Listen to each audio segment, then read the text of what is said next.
الحق من ربك فلا تكن من الممترين.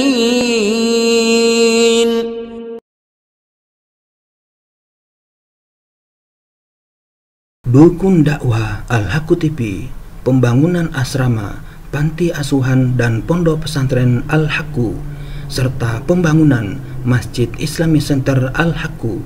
Salurkan donasi Anda melalui Bank Syariah Indonesia dengan nomor rekening 7726170370 dengan kode bank 451 atas nama Muhammad Rais, pengasuh panti asuhan dan pondok pesantren Al-Haqqu.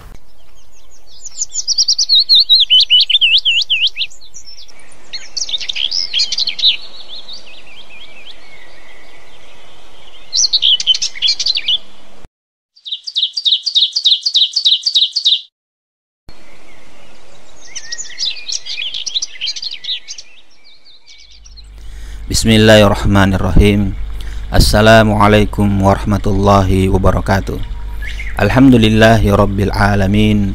Wassalatu wassalamu ala nabiyyina Muhammadin wa ala alihi wa ashabihi wa man tabi'ahuda ila yaumiddin, amma ba'd. Para sobat Al-Haqqu TV dimanapun Anda berada, alhamdulillah kita bersua kembali dalam rangka melanjutkan penyampaian materi tentang Sirah Nabawiyah karya Syekh Sofiur Rahman Al-Mubarakfuri. Kali ini kita telah sampai ke bagian yang ke-35 dengan judul Perjanjian Hudaybiyah. Perkembangan yang terjadi di Jazirah Arab semakin menguntungkan pihak kaum muslimin. Sedikit demi sedikit sudah mulai terlihat sinyal-sinyal kemenangan yang besar dan keberhasilan dakwah Islam. Langkah permulaan sudah dirancang untuk mendapatkan pengakuan terhadap hak-hak kaum muslimin dalam melaksanakan ibadah di Masjidil Haram yang dihalangi orang-orang musyrik selama 6 tahun. Selagi masih berada di Madinah, Rasulullah SAW bermimpi bahwa beliau bersama para sahabat memasuki Masjidil Haram, mengambil kunci Ka'bah, melaksanakan tawaf dan umrah. Sebagian sahabat ada yang mencukur dan sebagian lagi ada yang memendekkan rambutnya. Beliau menyampaikan mimpinya ini kepada para sahabat dan mereka tampak senang. Menurut perkiraan mereka, pada tahun itu pula mereka bisa memasuki Makkah. Tidak lama kemudian beliau mengumumkan hendak melakukan umrah, maka mereka melakukan persiapan untuk mengadakan perjalanan jauh. Orang-orang Badui yang mendengar niat beliau ini juga berdatangan untuk bergabung. Beliau mencuci pakaian lalu menaiki onta beliau yang bernama Al-Qaswah. Sementara Madinah diserahkan kepada Ibnu Ummi Maktum ataupun Numailah Al-Laisi. Keberangkatan beliau tepat pada hari Senin tanggal 1 Zulqa'dah 6 Hijrah. Di antara istri beliau yang ikut adalah Ummu Salamah. Adapun jumlah para sahabat yang ikut ada 1.400 orang. Namun ada yang mengatakan 1.500 orang. Mereka berangkat tanpa membawa senjata apapun kecuali senjata yang biasa dibawa oleh para musafir, yaitu pedang yang dimasukkan ke dalam sarungnya. Orang-orang muslim bergerak ke Makkah. Mereka mulai bergerak ke arah Makkah. Setibanya di Zulhulaifah, hewan kurban dikalungi tali dan diberi tanda. Beliau juga mengenakan pakaian ihram agar orang-orang tidak menyerang.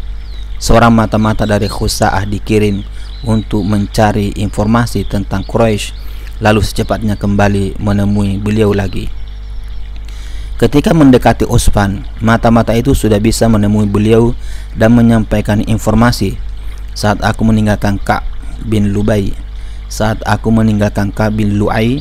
Quraisy sedang menghimpun beberapa kabilah dan mengumpulkan sejumlah orang untuk memerangi beliau dan menghalangi engkau agar tidak bisa memasuki Masjidil Haram. Rasulullah SAW meminta pendapat para sahabat seraya bersabda, "Setujukah kalian jika kita condong kepada kaum kerabat yang telah membantu mereka, lalu kita membasmi mereka.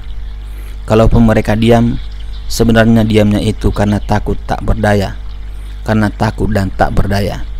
Kalaupun mereka bisa selamat, di sana masih ada sekian banyak nyawa yang siap dicabut Allah.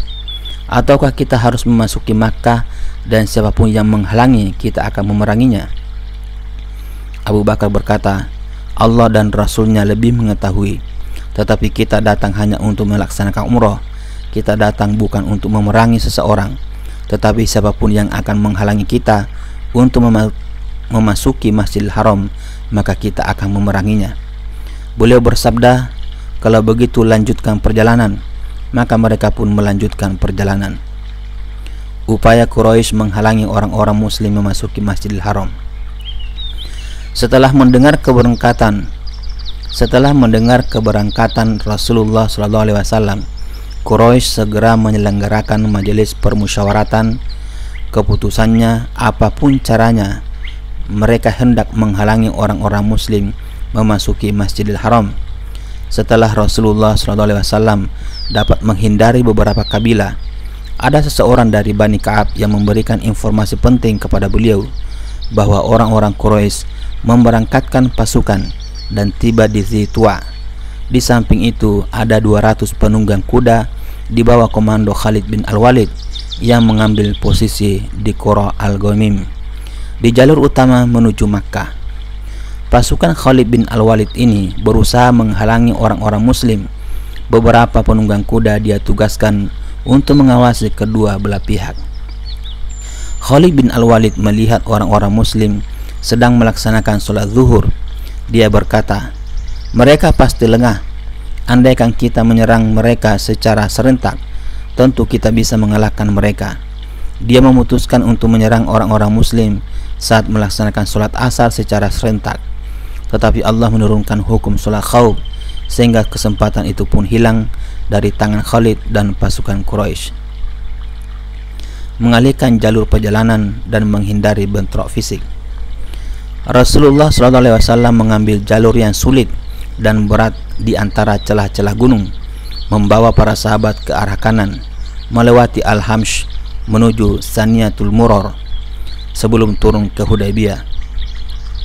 Beliau tidak melewati jalan utama menuju Makkah yang melewati Tan'im, atau beliau tidak mengambil jalan ke arah kiri. Setelah Khalid bin Al-Walid dan pasukannya melihat ke pulau debu yang ditinggalkan orang-orang muslim dan dia menyadari bahwa mereka telah lolos, maka secepatnya dia kembali ke Makkah dan memperingatkan Quraisy.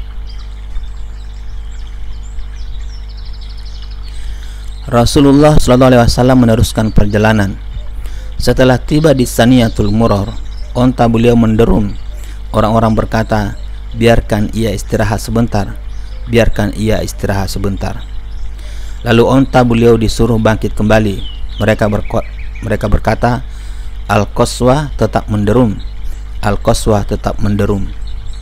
Nabi SAW bersabda, tidaklah Al-Qaswa menderum, dan tidaklah tindakannya itu karena kehendaknya sendiri, tetapi dia ditahan malaikat yang dulu menahan pasukan gajah. Kemudian beliau bersabda lagi, demi yang diriku ada di tangannya, jika mereka meminta kepadaku satu rencana untuk menghormati apa-apa yang telah disucikan Allah, tentu aku akan memberikannya. Kemudian beliau membentak Al-Qaswa sehingga bangkit, lalu berjalan lagi hingga memasuki ujung Hudaybiyah. Di dekat suatu kolam yang di sana hanya terdapat air sedikit. Orang-orang mengambilnya sedikit-sedikit, namun tetap tidak mencukupi. Mereka mengadukan rasa haus kepada Rasulullah SAW. Setelah itu beliau memungut anak panah dari tabungnya, lalu memerintahkan agar anak panah itu ditancapkan di kolam tersebut, dan air pun memancar deras. Demi Allah, mereka terus-menerus mengambil air itu hingga mereka puas. Budail menjadi perantara antara Rasulullah dan Quraisy. Setelah Rasulullah SAW merasa tenang berada di sana, tiba-tiba muncul Budail bin Warqa Al-Khusa'i bersama beberapa orang dari Bani Khusa'ah. Bani Khusa'ah biasa memberikan nasihat kepada beliau. Budail berkata, saat aku meninggalkan Ka'b bin Lu'ay, mereka siap berangkat ke Hudaybiyah dengan membawa pasukan. Mereka hendak memerangi engkau dan menghalangi engkau memasuki Masjidil Haram. Rasulullah SAW bersabda, sesungguhnya kami datang bukan untuk memerangi seseorang, tetapi kami datang untuk melakukan umrah.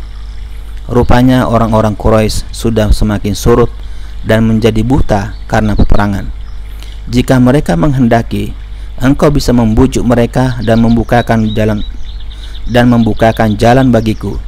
Dan jika engkau menghendaki untuk memasuki sesuatu yang biasa dimasuki manusia, maka mereka bisa melakukannya, yang berarti mereka bisa masih memiliki nyali. Namun jika tidak menghendaki kecuali perang, maka demi diriku yang ada di tangannya, aku pasti akan melayani keinginan mereka hingga kemenangan yang lalu hanya menjadi milikku, atau biarlah Allah menentukan keputusannya. Budail berkata, aku akan menyampaikan apa yang engkau katakan ini kepada mereka. Lalu dia beranjak pergi untuk menemui Quraisy seraya berkata, aku datang kepada kalian setelah menemui Muhammad, dan aku mendengar dia telah mengucapkan suatu perkataan. Jika kalian menghendaki, aku bisa memberitahukannya kepada kalian. Orang-orang yang bodoh di antara mereka berkata, kami tidak membutuhkan engkau memberitahu sesuatu pun dari dirinya kecuali kami. Kami tidak membutuhkan engkau memberitahu sesuatu pun dari dirinya kepada kami. Namun orang-orang yang tajam pikirannya di antara mereka berkata, sampaikan apa yang engkau dengar darinya. Aku mendengar dia berkata begini dan begitu, kata Budail. Lalu Quraisy mengutus Mikhras dan Hafs. Saat melihat kehadirannya, Rasulullah SAW bersabda, dia adalah orang yang suka berkhianat. Saat sudah saling berhadapan, beliau mengucapkan seperti yang sudah diucapkan kepada Budail dan rekan-rekannya dari Khusa'ah. Setelah itu, Budail kembali lagi menemui orang-orang Quraisy dan menyampaikan sabda beliau. Beberapa orang utusan Quraisy.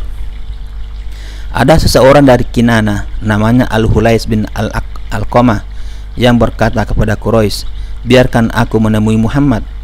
Silahkan, kata mereka. Saat Rasulullah SAW dan para sahabat melihat kedatangannya dari jauh, beliau bersabda, itu adalah fulan, berasal dari kaum yang sangat menghormat hewan korban. Lepaskan hewan-hewan korban itu agar mendekatinya. Sementara itu mereka menyambut kedatangannya dengan talbiyah. Melihat hal ini, dia berkata, Maha suci Allah, tidak selayaknya orang-orang Quraisy menghalangi mereka untuk memasuki Masjidil Haram. Lalu dia langsung membalikkan badan menemui rekan-rekannya dari Quraisy seraya berkata, aku melihat hewan-hewan korban yang telah diikat dan diberi tanda. Menurut pendapatku, tidak selayaknya mereka dihalang-halangi. Setelah itu terjadi perdebatan sengit antara dirinya dengan orang-orang Quraisy. Urwah bin Mas'ud As-Saqafi berkata, ini suatu tawaran yang bagus bagi kalian. Terimalah tawaran itu dan berilah kesempatan kepadaku untuk menemuinya. Kalau begitu temuilah mereka, kata mereka. Maka Urwah menemui beliau, lalu beliau menyampaikan seperti yang beliau sampaikan kepada Budail. Urwah berkata, wahai Muhammad, apa pendapatmu jika kaummu binasa semua? Apakah engkau pernah mendengar ada seseorang dari bangsa Arab yang membinasakan keluarganya sendiri sebelummu? Jika memang ada pendapat yang lain, maka demi Allah, aku mempunyai beberapa alternatif, dan juga kulihat semua rakyat akan keluar dan menyerumu. Beliau berbisik, hisaplah darah Lata hingga mati. Siapa yang engkau maksudkan? Tanya Urwah. Ini Abu Bakar. Orang-orang menjawab. Saat itu Abu Bakar ada di belakang beliau. Urwah berkata, demi yang diriku ada di tangannya, andai kata tidak karena tugas di pundakku saat ini, tentu aku akan memenuhi apa yang engkau inginkan. Lalu dia berbincang-bincang dengan beliau. Setiap kali berkata, Urwah memegang jenggot beliau. Al-Mughirah bin Syu'bah berjaga-jaga di dekat kepala beliau sambil menghunus pedang. Ketika Urwah hendak memegang jenggot beliau, maka Al-Mughirah memukul tangan Urwah dengan punggung pedangnya sambil berkata, jauhkan tanganmu dari jenggot Rasulullah SAW. Urwah mendongakkan kepala dan bertanya, siapa orang ini? Siapa orang ini? Al-Mughirah bin Syu'bah. kata orang-orang di sekitarnya. Urwah berkata, "Hai anak nakal, bukankah aku yang membereskan urusan karena kenakalanmu dulu?" Sebelum masuk Islam, Al-Mughirah yang keponakan Urwah pernah membunuh beberapa orang dan merampas harta mereka, sementara Urwah harus mengeluarkan uang tebusan untuk diserahkan kepada keluarga korban. Kemudian Al-Mughirah mendatangi Rasulullah SAW dan masuk Islam. Beliau bersabda saat itu, "Aku bisa menerima keislamanmu, tetapi harta benda yang kau bawa, aku tidak mempunyai urusan dengannya." Kemudian Urwah menyibak kerumunan para sahabat dan kembali ke rekan-rekannya dari Quraisy. Di sana dia berkata, "Wahai semua orang, demi Allah, aku pernah menjadi utusan untuk menemui para raja, Kaisar dan Kisra. Demi Allah, tidak pernah kulihat seorang raja yang diagung-agungkan rekan-rekannya seperti yang dilakukan rekan-rekan Muhammad terhadap dirinya. Demi Allah, setiap kali Muhammad mengeluarkan dahak, maka dahak itu pasti jatuh ke telapak tangan salah seorang di antara mereka, lalu dia mengusap-usapkan ke wajah atau kulit badannya. Jika dia memberikan suatu perintah, maka mereka segera melaksanakan perintahnya. Jika dia berwudu, maka mereka seperti orang yang sedang bertengkar karena berebut sisa air wudunya. Jika dia berbicara, maka mereka menghentikan pembicaraan di depannya. Mereka tidak pernah menghujam pandangan ke wajah beliau karena penghormatan terhadap dirinya. Dia telah menyampaikan tawaran yang layak kepada kalian, karena itu terimalah tawaran tersebut." Allah menahan tangan Quraisy. Karena para pemuda Quraisy yang semangatnya masih membara menghendaki peperangan, sementara para pemimpin mereka bermaksud mengadakan perundingan gencatan senjata, maka mereka berpikir untuk mencari alternatif lain. Untuk itu mereka mengambil keputusan menyusup ke tengah barisan kaum muslimin pada malam hari dan memancing bara peperangan. Maka sudah siap-siap melaksanakan rencana ini. Mereka sudah siap-siap melaksanakan rencana ini. Ada 70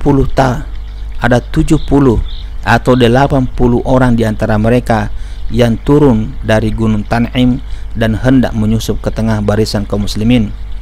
Namun Muhammad bin Maslamah yang bertugas sebagai komandan jaga dapat menangkap mereka semua.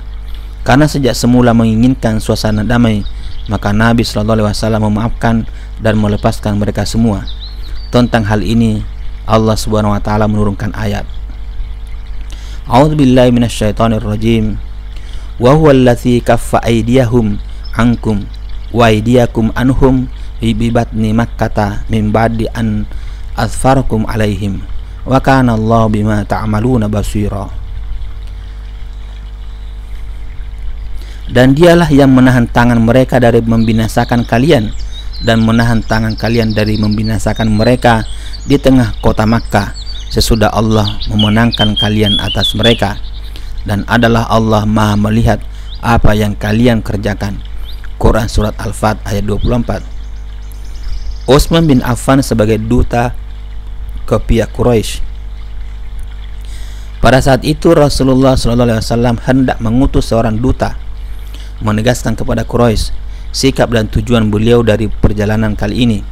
Untuk itu beliau memanggil Umar bin Al-Khattab dan hendak menjadikannya sebagai duta. Namun Umar merasa keberatan dengan berkata, "Ya Rasulullah, tak seorang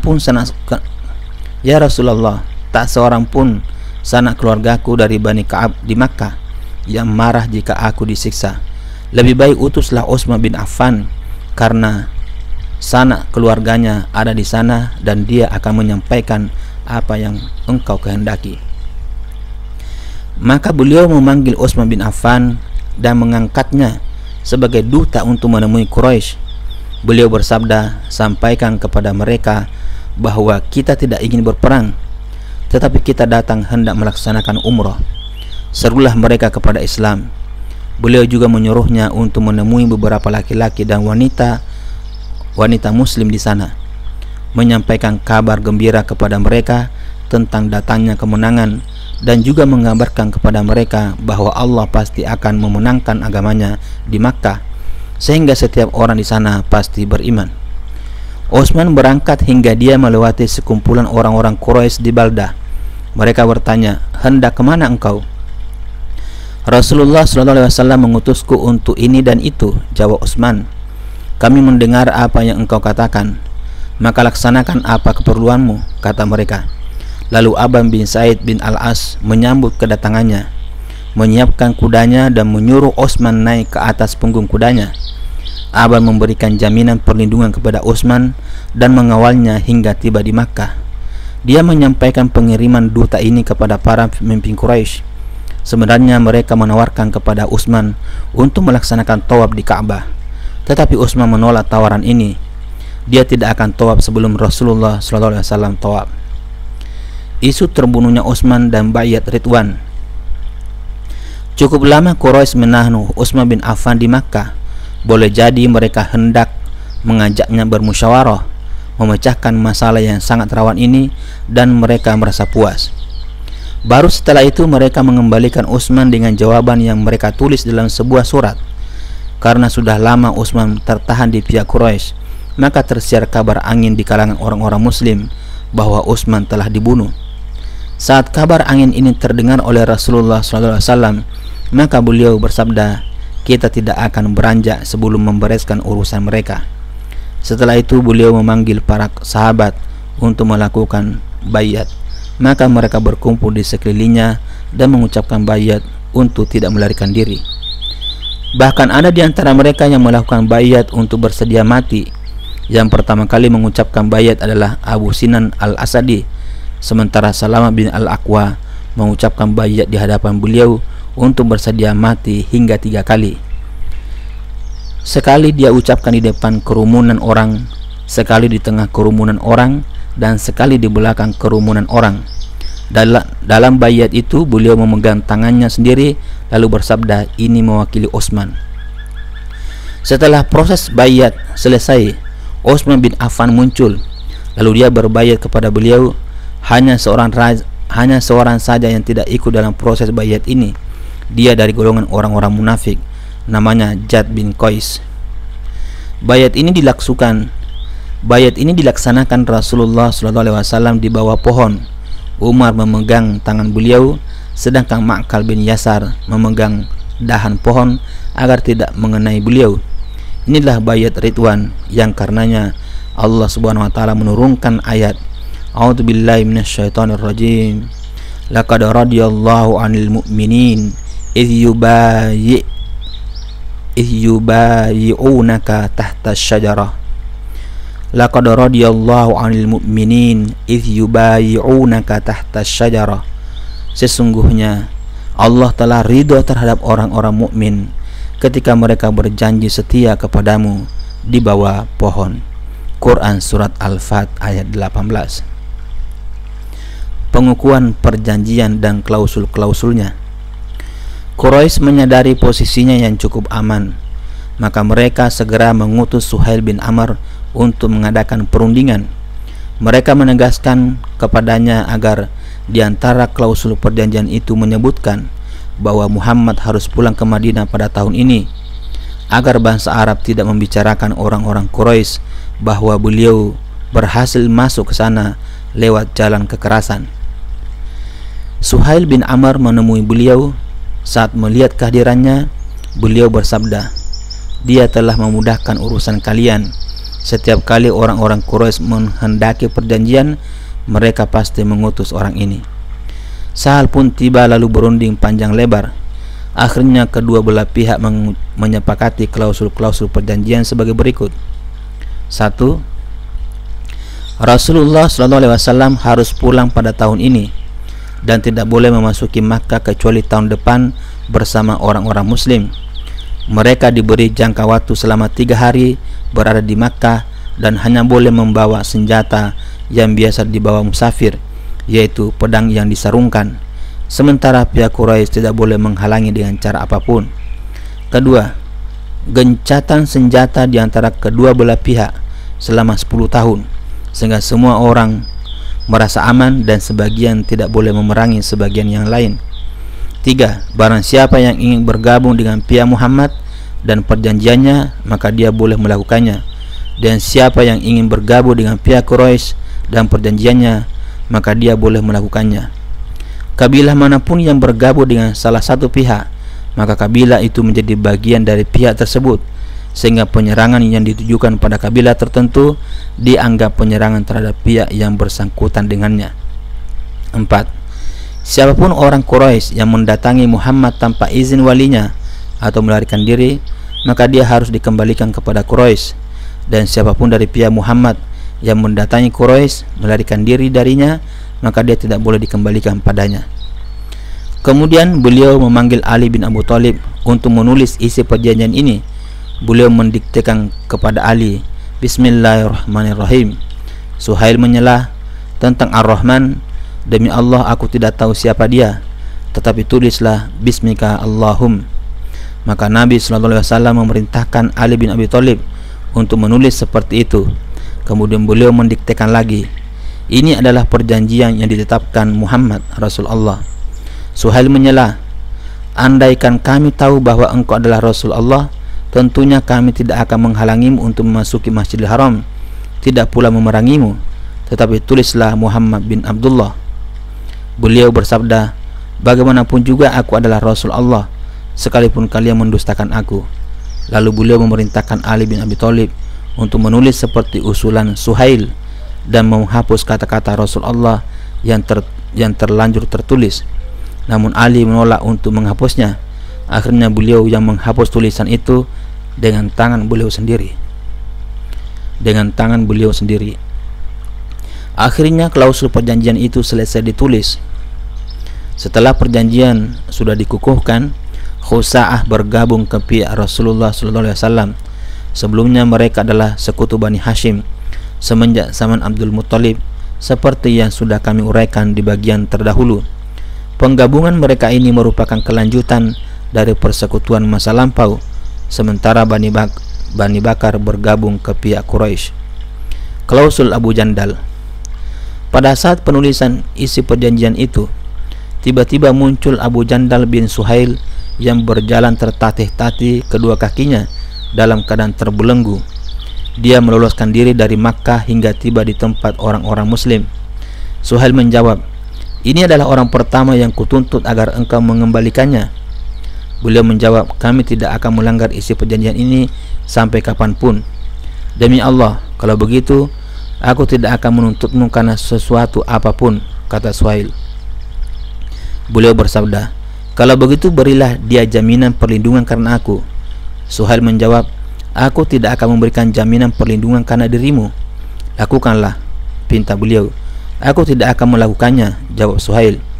Suhail memukul Abu Jandal, anaknya sendiri yang telah masuk Islam, mencengkeram kerah bajunya, lalu menyeretnya untuk dikembalikan kepada Quraisy. Abu Jandal berseru dengan suara keras, wahai semua orang Muslim, apakah aku akan dikembalikan kepada orang-orang musyrik yang akan mengujiku karena gara-gara agamaku ini? Rasulullah SAW bersabda, wahai Abu Jandal, bersabarlah dan bertahanlah, karena Allah akan memberikan jalan keluar kepadamu dan orang-orang lemah yang kini bersamamu. Kami sudah mengukuhkan perjanjian antara kami dengan mereka. Kami telah membuat persetujuan dengan mereka atas demikian ini, dan mereka pun sudah memberikan sumpah atas nama Allah kepada kami, maka kami tidak akan melanggarnya. Umar bin Al-Khattab melompat ke samping Abu Jandal seraya berkata, bersabarlah wahai Abu Jandal, mereka hanyalah orang-orang musyrik, darah mereka tidak ubahnya darah anjing. Kemudian dia menyodorkan gagang pedang kepada Abu Jandal sambil berkata, aku berharap dia mengambil pedang itu dan membabatnya ke tubuh ayahnya. Umar terus mendorongnya untuk melawan ayahnya. Menyembelih hewan korban dan mencukur rambut sebagai tanda umrah. Setelah Rasulullah SAW menyelesaikan penulisan isi perjanjian, beliau bersabda, bangkitlah dan sembelihlah hewan korban. Demi Allah, tak seorang pun di antara orang-orang Muslim yang bangkit sekalipun beliau sudah mengatakan 3 kali. Karena tak seorang pun yang bangkit, maka beliau masuk ke rumah Ummu Salamah. Beliau menceritakan apa yang dilakukan para sahabat. Ummu Salamah berkata, ya Rasulullah, apakah engkau suka hal itu terjadi? Keluarlah dan engkau tidak perlu mengeluarkan sepatah kata pun kepada seseorang, sehingga engkau menyembelih onta korban dan meminta seseorang pencukur untuk mencukur rambut engkau. Atas saran Ummu Salamah ini, beliau keluar lagi tanpa berbicara dengan seorang pun. Beliau melaksanakan saran tersebut. Saat para sahabat melihat apa yang dilakukan Rasulullah SAW, mereka pun bangkit lalu menyembelih hewan korban, dan sebagian mencukur rambut sebagian yang lain, sehingga hampir saja mereka saling bertengkar karena rambut. 1 ekor onta untuk 7 orang, begitu pula sapi. Rasulullah SAW menyembelih onta yang dulunya milik Abu Jahal, yang di hidung onta itu ada cincin perak, dengan tujuan untuk memancing kejengkelan orang-orang musyrik. Beliau memanjatkan doa, memohonkan ampun 3 kali bagi mereka yang sudah menyembelih hewan korban, dan 1 lagi bagi mereka yang sudah mencukur rambut. Menolak mengembalikan para wanita mukminah yang hijrah. Pada saat itu ada beberapa wanita mukminah yang datang menemui beliau. Para wali wanita-wanita itu meminta untuk mengembalikan mereka kepada Quraisy sesuai dengan isi perjanjian yang sudah dikukuhkan di Hudaybiyah. Namun beliau menolak permintaan ini karena kalimat yang tertulis dalam perjanjian sama sekali tidak menunjukkan bahwa wanita juga termasuk dalam perjanjian itu. Tentang kasus ini, Allah Subhanahu wa taala menurunkan ayat, A'udzu billahi minasyaitonir rajim. Ya ayyuhalladzina amanu idza ja'akumul mu'minat muhajiratin famtahinuhun. Allahu a'lamu biimanihin fa in alimtumuhunna mu'minatin fala tarji'uhunna ilal kuffar la hunna hillul lahum wala hum yahilluna lahun wa atuhum ma anfaqu wala junaha alaikum an tankihuhun idza ataitumuhunna ujurahunna wala tumsiku bi'ismil kawafir was'alu ma anfaqtum wal yas'alu ma anfaqu dzalikum hukmullah yahkumu bainakum wallahu alimun hakim. Hai orang-orang yang beriman, apabila datang berhijrah kepada kalian perempuan-perempuan yang beriman, maka kalian hendaklah uji keimanan mereka. Allah lebih mengetahui tentang keimanan mereka. Maka jika kalian telah mengetahui bahwa mereka benar-benar beriman, maka janganlah kalian kembalikan mereka kepada suami-suami mereka, orang-orang kafir. Mereka tiada pula halal bagi kalian. Mereka tiada pula halal bagi mereka, dan berikanlah kepada suami-suami mereka mahar yang telah mereka bayar, dan tiada dosa atas kalian menikahi mereka apabila kalian bayar kepada mereka maharnya. Dan janganlah kalian tetap berpegang kepada tali perkawinan dengan perempuan-perempuan kafir. Quran Surat Al-Mumtahanah ayat 10. Nabi SAW menguji para wanita itu berdasarkan perintah dari Allah. A'udzubillahi minasyaitonirrajim. Ya ayyuhan nabi, idza ja'akal mu'minatu yubayyi'naka 'ala an la yusyrikna billahi syai'a wa la yasrikna wa la yaznina wa la yaqtunna auladahun wa la ya'tina bi buhtan yabtarina baina aydihin wa arjulihin wa la ya'sinaka fi ma'rufin fabayi'hunna wastaghfirillahunna Allah innallaha ghafurur rahim. Hai Nabi, apabila datang kepadamu perempuan-perempuan yang beriman untuk mengadakan janji setia bahwa mereka tidak akan menyekutukan Allah, tidak akan mencuri, tidak akan berzina, tidak akan membunuh anak-anaknya, tidak akan berbuat dusta yang mereka ada-adakan antara tangan dan kaki mereka, dan tidak akan mendurhakaimu dalam urusan yang baik, maka terimalah janji setia mereka dan mohonkanlah ampunan kepada Allah untuk mereka. Sesungguhnya Allah Maha Pengampun lagi Maha Penyayang. Quran Surat Al-Mumtahanah ayat 12. Siapa yang menerima syarat-syarat ini, maka beliau bersabda kepadanya, aku telah membayatmu.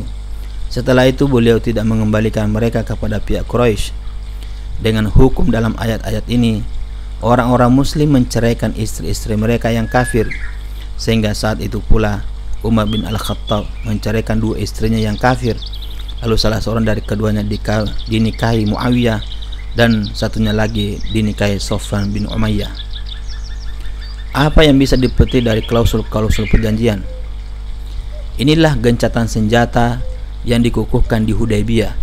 Dengan mencermati butir-butir isi yang termaktub dalam perjanjian itu, sambil mengakui beberapa isi kelemahan, tidak dapat diragukan bahwa langkah ini merupakan kemenangan yang amat besar bagi kaum muslimin. Sebab sudah sekian lama pihak Quraisy tidak mau mengakui sedikit pun keberadaan orang-orang muslim, dan bahkan mereka hendak memberantas hingga ke akar-akarnya. Mereka menunggu-nunggu babak akhir dari perjalanan orang-orang muslim. Dengan mengerahkan seluruh kekuatan, mereka mencoba memasang penghalang antara dakwah Islam dan manusia, sambil membual bahwa mereka lah yang layak memegang kepemimpinan agama dan roda kehidupan di seluruh jazirah Arab. Sekalipun hanya mengukuhkan perjanjian, namun ini sudah bisa dianggap sebagai pengakuan terhadap kekuatan orang-orang muslim, di samping orang-orang Quraisy merasa tidak sanggup lagi menghadapi kaum muslimin. Kandungan klausul ketiga menunjukkan bahwa pihak Quraisy lupa terhadap kedudukannya sebagai pemegang roda kehidupan dunia dan kepemimpinan agama. Mereka tidak lagi mempedulikan hal itu. Yang mereka pikirkan saat ini adalah keselamatan diri mereka sendiri. Kalaupun semua manusia dan orang-orang selain Arab mau masuk Islam, maka mereka tidak lagi mempedulikannya dan mereka tidak akan ikut campur dalam bentuk apapun. Bukankah sebenarnya hal ini merupakan kegagalan yang telak bagi pihak Quraisy, dan sebaliknya merupakan kemenangan nyata bagi pihak orang-orang muslim.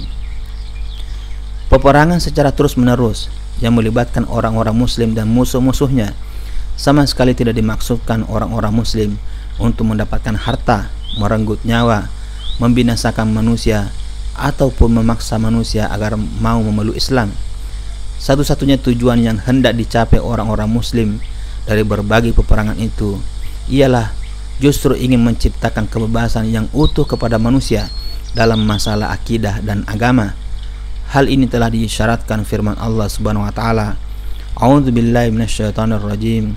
Faman syaa'a falyu'min wa man syaa'a falyakfur. Maka barang siapa yang ingin beriman, hendaklah ia beriman, dan barang siapa yang ingin kafir, hendaklah ia kafir.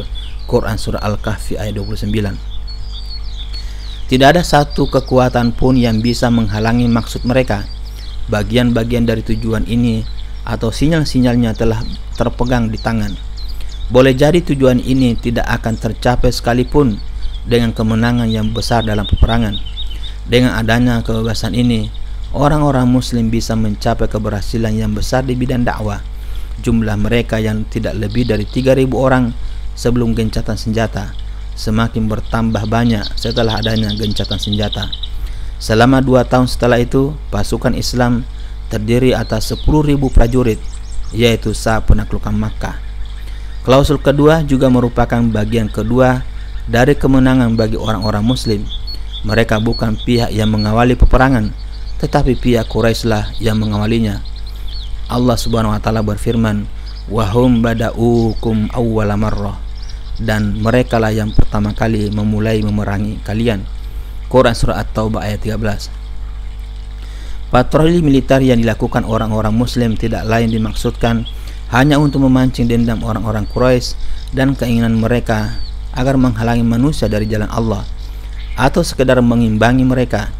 Yang pasti masing-masing pihak berbuat menurut versinya masing-masing. Sebab perjanjian gencatan senjata yang disepakati berlaku selama 10 tahun tentu akan membatasi kedengkian dan dendam mereka.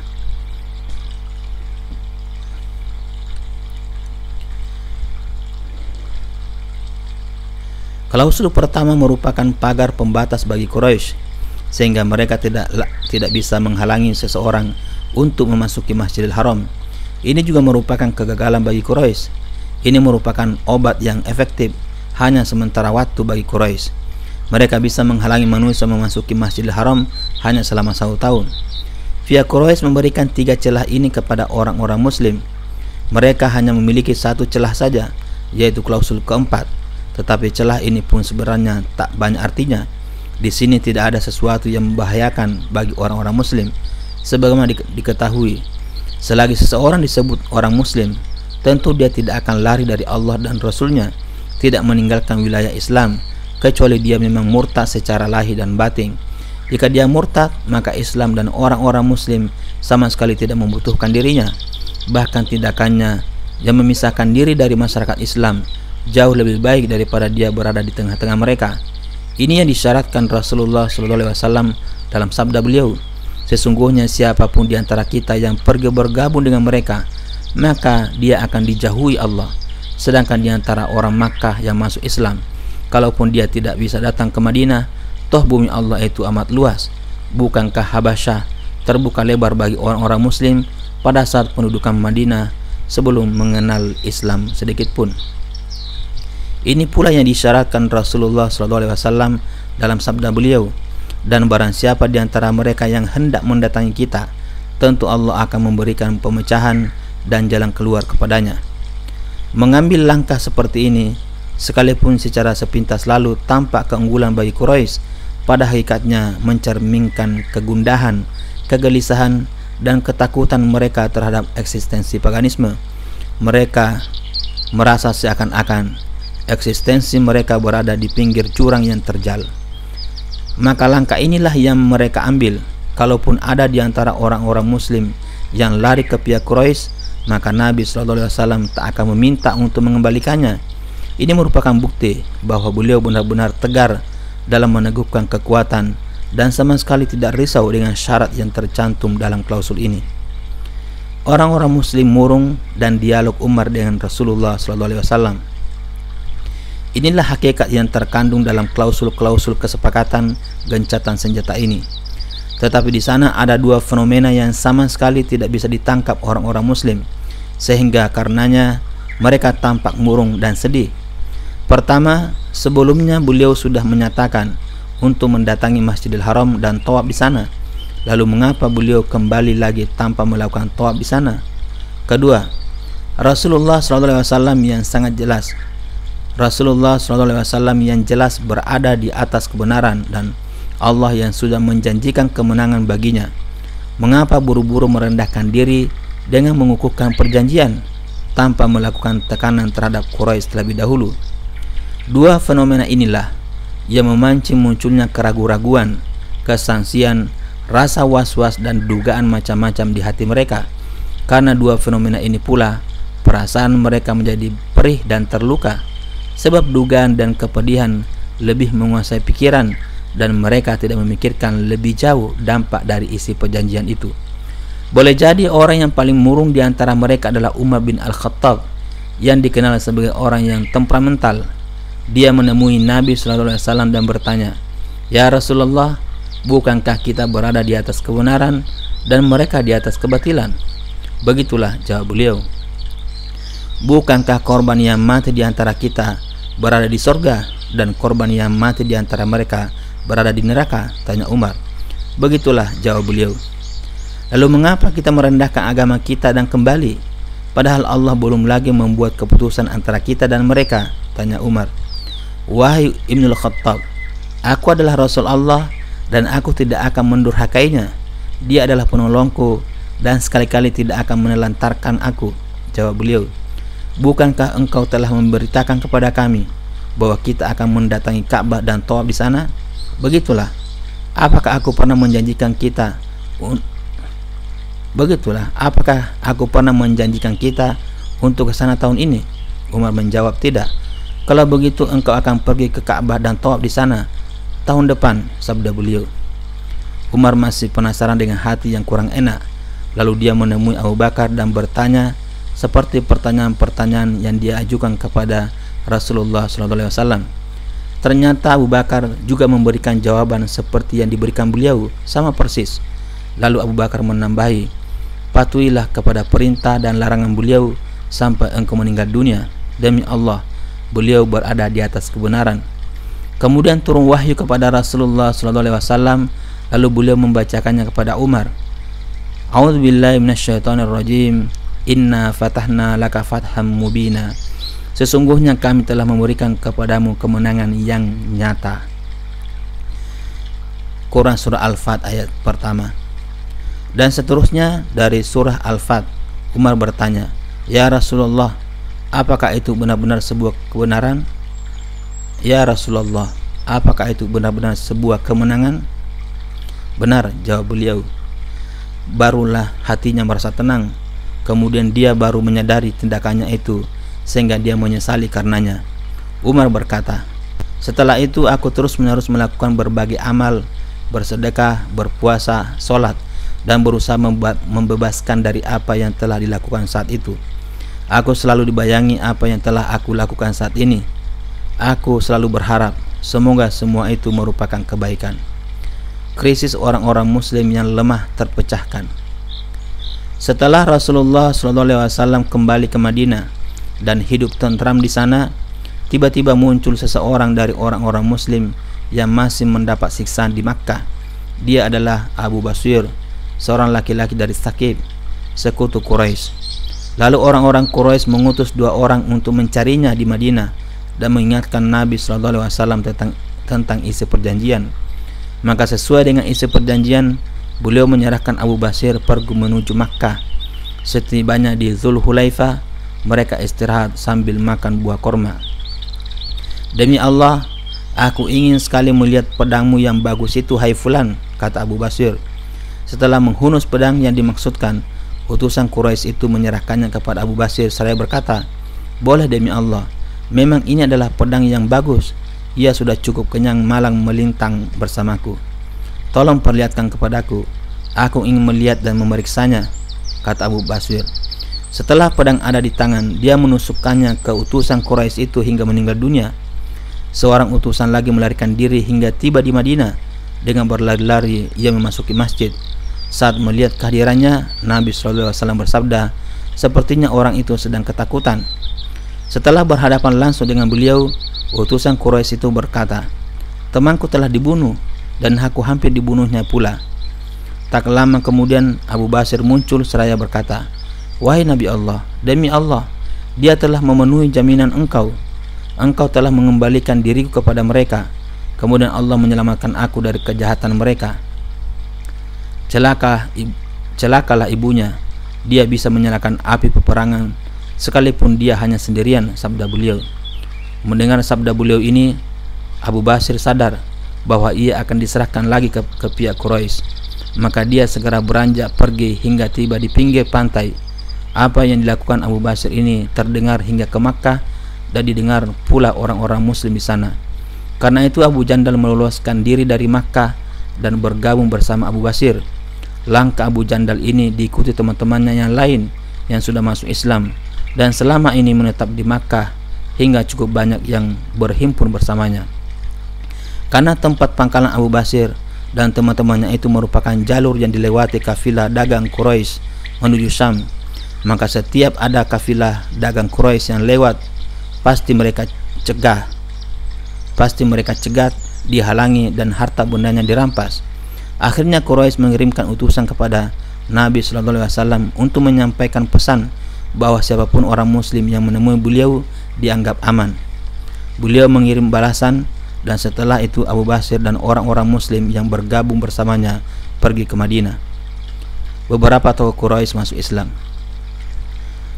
Pada awal tahun 7 Hijrah, tepatnya setelah dikukuhkan gencatan senjata, ada beberapa tokoh Quraisy yang masuk Islam seperti Amr bin Al-As, Khalid bin Walid, dan Utsman bin Thalha. Setelah menemui Nabi SAW, mereka yang masuk Islam ini menuturkan, Makkah telah menyerahkan jantung hatinya kepada kita. Demikian Sobat Al-Haqqu TV, penyampaian materi Sirah Nabawiyah karya Syekh Safiyur Rahman Al-Mubarakfuri, bagian yang ke-35 dengan judul Perjanjian Hudaybiyah. Semoga bermanfaat. Lebih kurangnya mohon dimaafkan. Billahi taufiq wal hidayah. Wassalamualaikum warahmatullahi wabarakatuh.